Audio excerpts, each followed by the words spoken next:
There have been so many stories and legends being told on the island of Sodor.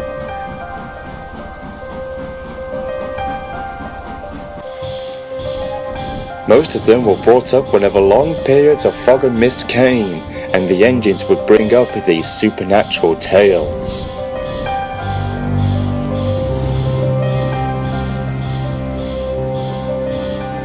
There was one story in particular that had recently been brought up, one that gave children nightmares in the worst way.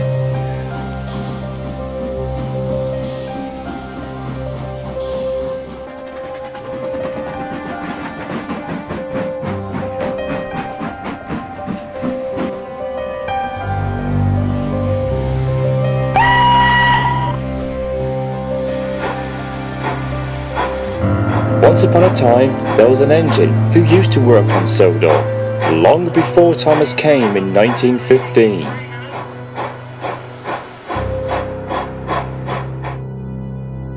The story went something like this.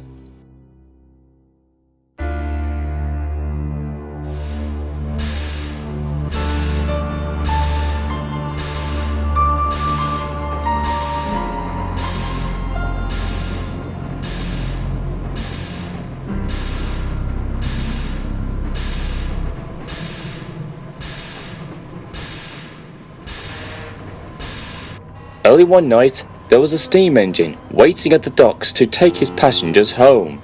He had a similar shape like Thomas, with 6 small wheels, except he was painted silver and had the number 0 on his side. His name was Timothy. He was an old but kind engine, with a broad smile and wrinkles at the end of his mouth. All the passengers climbed on board the coaches, and the guard blew his whistle. "All steam ahead, Timothy." Sure thing.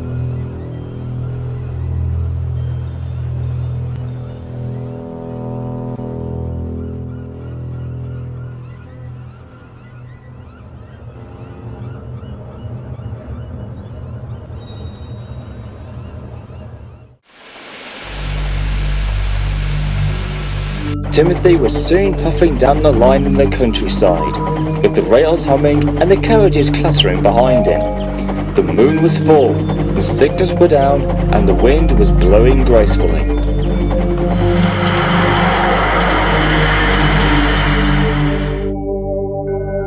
As they approached the first station, it happened.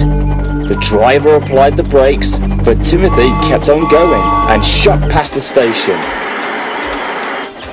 He started to go faster and faster. "Timothy, what are you doing?" Timothy didn't answer. He just kept on going. Suddenly, they were switched off the wrong line, heading away from the main line. Then the driver and fireman saw in horror that they were heading towards a cliff where a viaduct was to be built.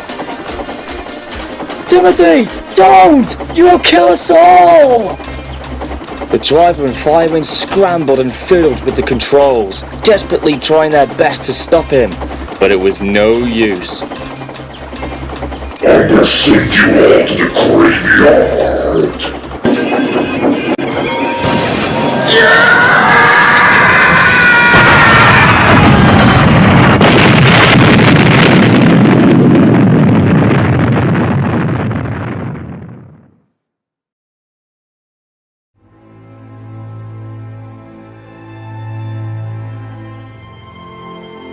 The train had crashed through the blockade and had fallen into the ravine below, killing everyone on board. Timothy and his crew were also killed upon impact. There was no eyewitnesses and no survivors.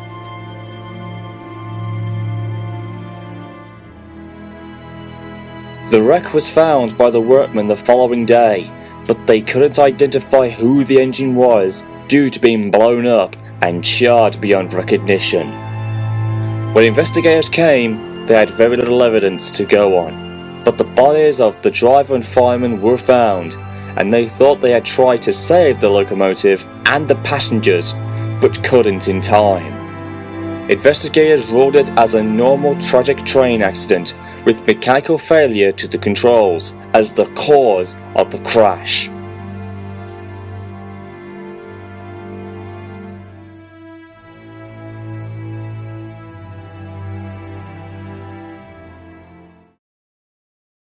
Years later, the construction of the viaduct was commenced. However, after the rails were laid and the final works to it were being made, many workmen and railway staff reported seeing a ghost train rushing by, whistling fit to burst and cursing in a demonic voice before screaming into the darkness and disappearing.